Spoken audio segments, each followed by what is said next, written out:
Hello, YouTube! For those of you who don't know me, my name is Flack Jacket, and welcome back to Sly Cooper and the Thievius Raccoonus.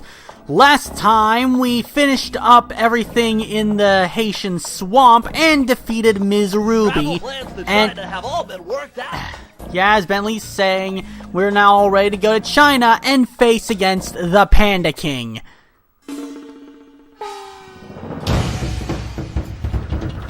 The road trip gave me the time I needed to study up on the Panda King.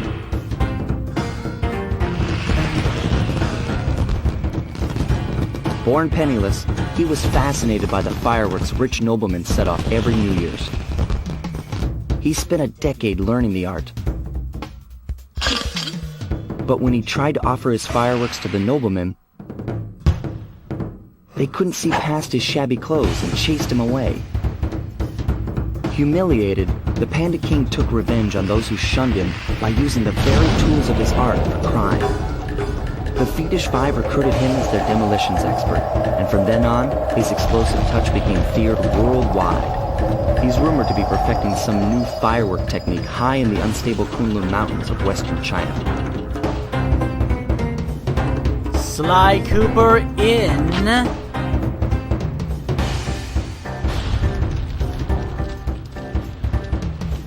Fire in the sky.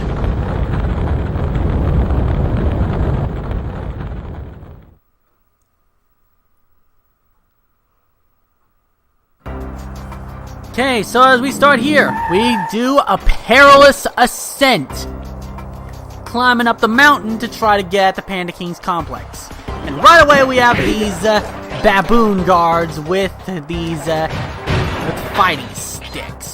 Yeah, a lot of these enemies in this chapter know martial arts. And up there we see another example of an enemy. This big ape guy called Andre, who keeps throwing these little monkeys called wontons. How do I know their name?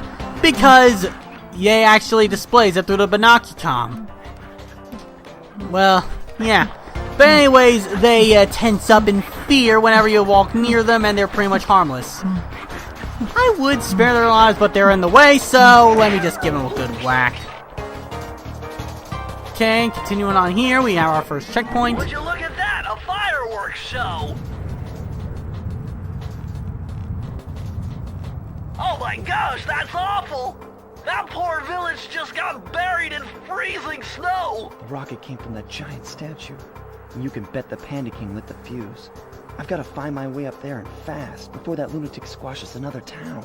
So yeah, we basically saw what kind of crimes the Panda King commits. Sinking villages in snow under avalanches with his fireworks. Yeah, possibly for not paying a sort of protection service that he's offering to them. Anyways, we've got another Andre up here. Got a lot of bridges, and jeez, this game may not be Xenoblade Chronicles, but we've come a long way up since the start of the level. I mean, the van looks so tiny down there. Okay, but anyways, another thing I want to talk about is the Let's Play curse, which I discussed during the fight against Ms. Ruby, and I have an experience that pretty much sums it up. Like, you know how when I was recording I kept constantly failing on camera?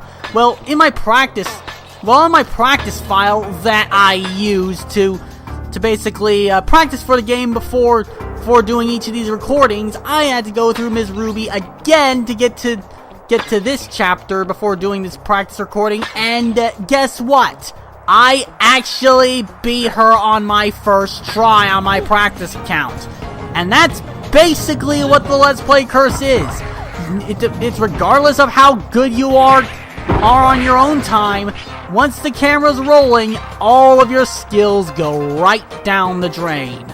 So, I'm gonna check around here, see if there's any bottles. No. Oh, and also another thing I forgot to mention, we got another new ability. The ability to turn invisible. But we can't move while we're invisible. So yeah, it's pretty much only helps if you're going in the line of sight of a guard. Oh, like the flashlight guard right there. But he's not facing towards us, so let's just whack him. And here we have this gate that's blocking off the way to the safe. Looks like we have to make our way along here with these guards watching. And here the speed up technique is useful because this section can be quite slow. So hold on, I may have to... Okay, back! Now we've gone past those guards. We shoot those fireworks and get them out of the way. And now we shoot these fireworks, lowering a bridge and blasting the grate open, giving us access to the safe. But then again, we do not have enough bottles. And we're already almost at the end of the level and we've only collected 10. That does not bode well. Well, we've got 2 over here. And, oh. Looks like now we've got an area that has a lot of flashlight guards patrolling. Basically, we gotta be careful in sneaking up with them. Gotta whack them without having them alert the other guards, or else all the other guards will be coming our way. No, no, no, no, no, no, no, no, no, no, no. Good thing they didn't see me there. Well, they did see me for a second, but I got the... just gotta watch while the... no, no. Ah! What the... Well, if there's one good thing I have to say about being caught by the flashlight guards, it's that at least whenever they attack you, they leave themselves wide open to your counterattack. Anyways, we've got our treasure key right here, but we have only 5 bottles left. Yeah, another thing I have to say about this portion of the game is that, honestly, in my opinion, I think it's the one part of the game where it's the hardest to collect all the treasure bottles. Where basically once you've gotten all that you think there are, there's just one more in the level that you pretty much have to scour for. And you're pretty much just looking up and down the entire level, looking for it, and it's suddenly behind one area where you didn't think to look. But anyways, I'm gonna go try looking for those bottles now. I'll meet you back at the exit 1 site. And while backtracking, I got a game over. Guess that means I have to start the entire level over again. Be right there once I get to the bottles. Seriously, I ran past 2 of them as I came in. Oh, they were both all the way back at the beginning. See you at the safe. I have all of them now. And now we're here at the safe. I believe here that the code is 578. And now we've opened the chest and got ourselves another page from the Thievius Raccoonus. This just gets better and better. I'd always heard that one of your southern ancestors, Huckleberry Cooper, developed a technique to move while staying invisible. Hold down the circle button to turn invisible, then move around with the left analog stick. So yeah, right off the bat, we immediately get an upgrade to our invisibility technique. It allows us to move while invisible, albeit very, very slowly. Seriously, I'm holding down the joystick as much as I can.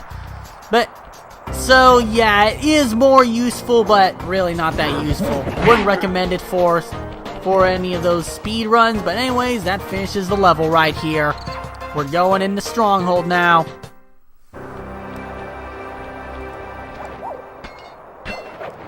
So we go in, past this wall, and past this flashlight guard here. Nice job breaking into the Panda King's compound. I think I figured out a way to get to the top of that giant statue. But unfortunately, it's obstructed by this reinforced ceiling hatch. No problem. They seem to have plenty of firepower around here. I'll just have to find a few more treasure keys to get at it. So yeah, apparently we have to use our treasure keys to unlock these fireworks so that we can move on in the Panda King's lair.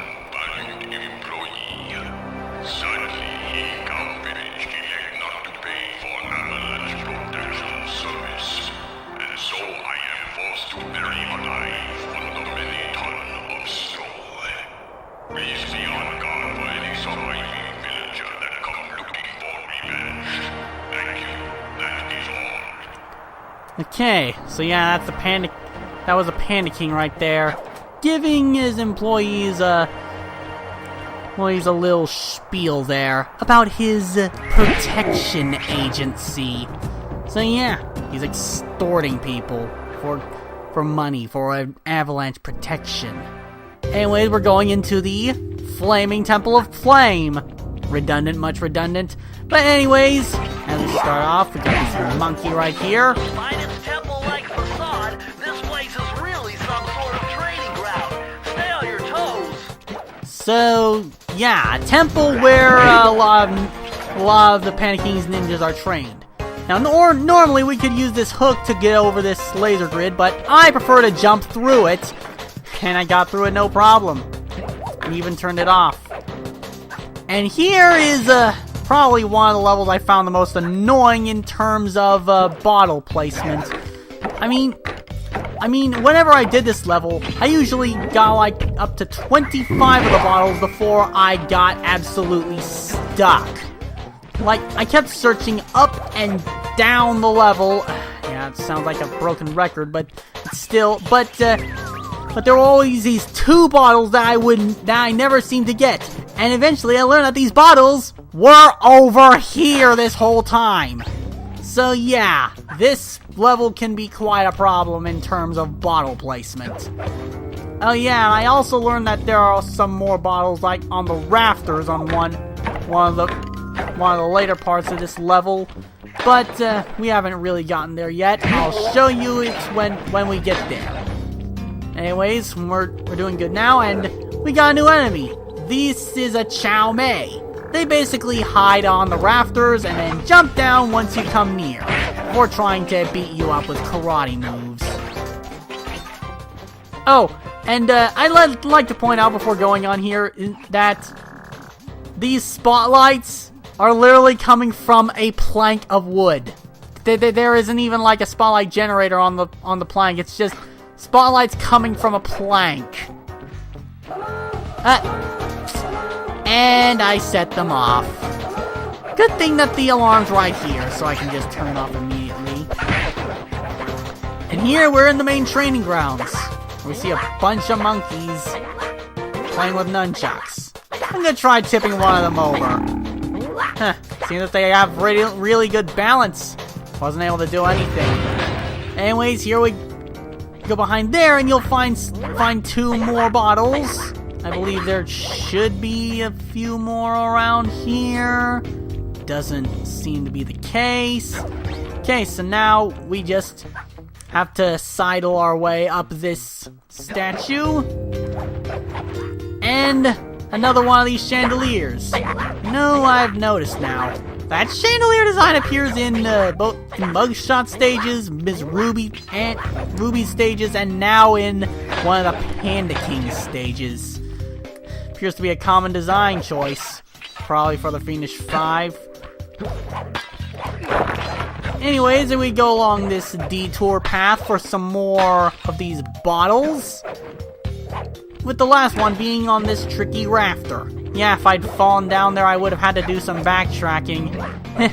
Good thing my platforming is on point. Now all we need to do is slide down this rail, and this is the other location of bottles that I was talking about. Right here on this rafter.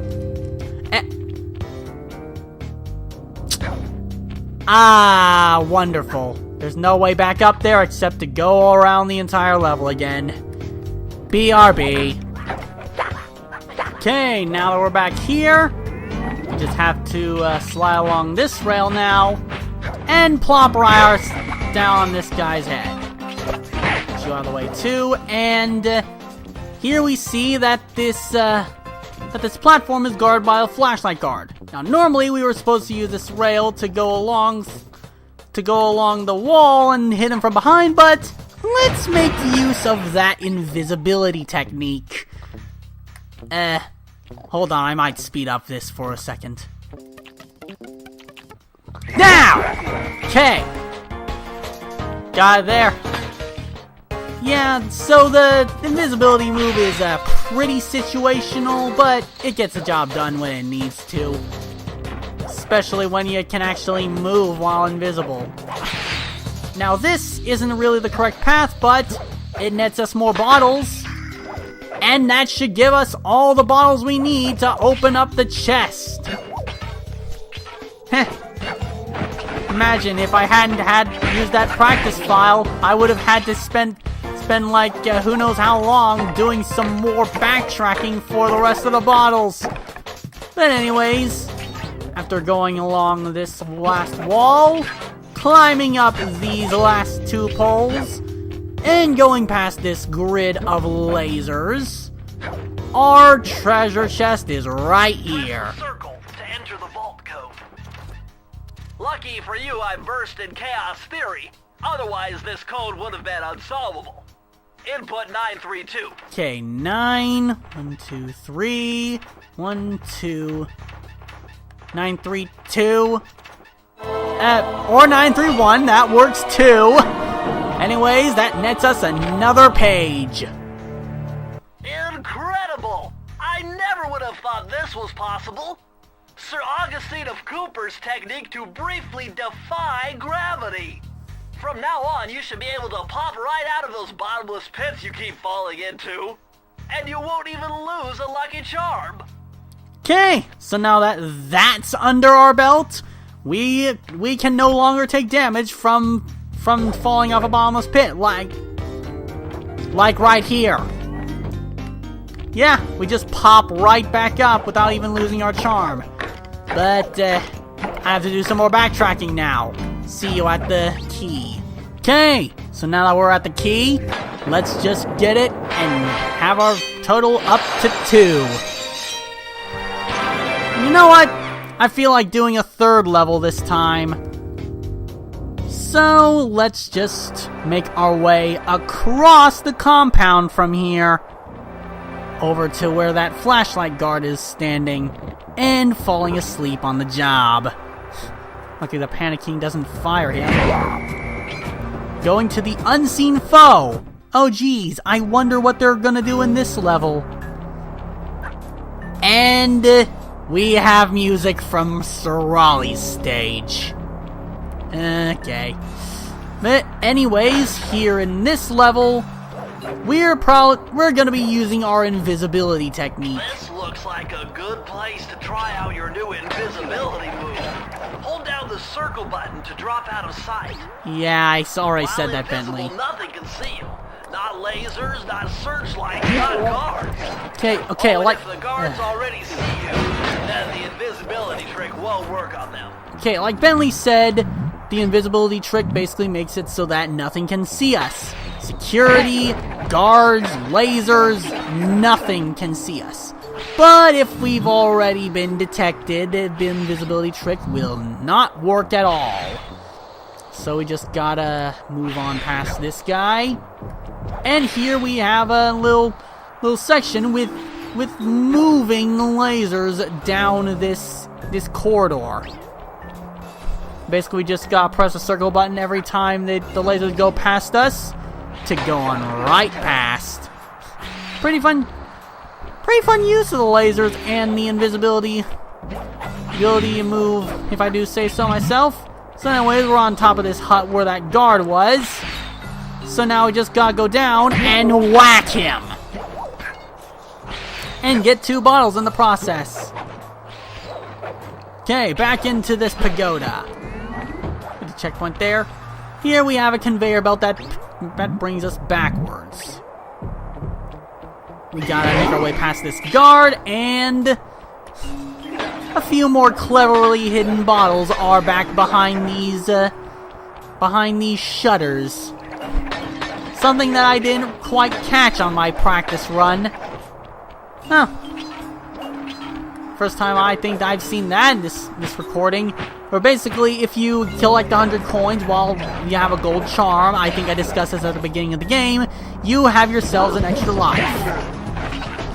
Oh yeah, and that enemy right there. I want to actually refrain from whacking her so I can show you all a glitch that happens with her later in the level. Okay, so if you'll notice, she like ran away as soon as we fled and jumped back into that tree. The glitch had something to do with that. Anyways, we climb our way up these trees, collecting coins for another life. And the glitch isn't happening. Okay, so what's supposed to happen is that she's supposed to be constantly running in place, trying to get back to her hiding spot and failing. I can show it to you here. Yeah, there it is. It's happening. So if I can get past this guard, we can get to 2 more bottles. Does it?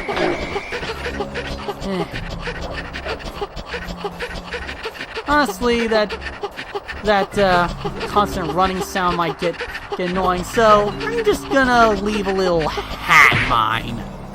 That should get her out of the way. So, we're climbing up this pagoda now. Up to the top. Up these poles. Sliding our way down to this area. With the big old laser grid. I love these. Okay. Now I got this out of the way. Got ourselves 3 bottles right here. Wouldn't also hurt to take all these bottles from the ceiling, which leaves us with 3 bottles left to collect. And, okay. There we have it. We hung on just in time once this hook came around. And now we have just 1 more bottle to collect. And we can get it by climbing to the... What the... What? What? Oh, great. It's just sent... yeah, that's another thing. Sometimes the controls can be rather touchy and have you latch onto the wrong thing. Like this one actually had me go to the rail down below when I was supposed to go to that pole from the opposite side of me. I'll meet you guys back where I previously was. Okay, finally back here. Make the jump and hope that we don't... Good, we made it. So, it's playing the encounter music. Anyways, now we climb up here. Well, not climb, we jump up here. And open up the vault. And the code here is 667. Yeah, 1 number change off from being the number of the beast. By the way, in my practice run, I actually went past 7 and actually got the number of the beast for the safe. But anyways, that gives us the map of the Panda King's lair, and which will basically give us all the bottles' locations. So that's not a problem for us anymore. So now that we have all the bottles in hand, we go around this pagoda and defeat this enemy. And here we have, oh look, a laser hallway, just like we saw in the intro level. But all we need to do is just jump down here, and simply falling down to the bottom will get it out of the way like really quick. Might even be useful for our Master Thief runs. Speaking of which, that is all for this episode. So next time on Sly Cooper and the Thievius Raccoonus, we will be going further through the Panda King's compound, seeing what treasure keys we can collect. And we're now moving on to the Master Thief runs. Flacker out.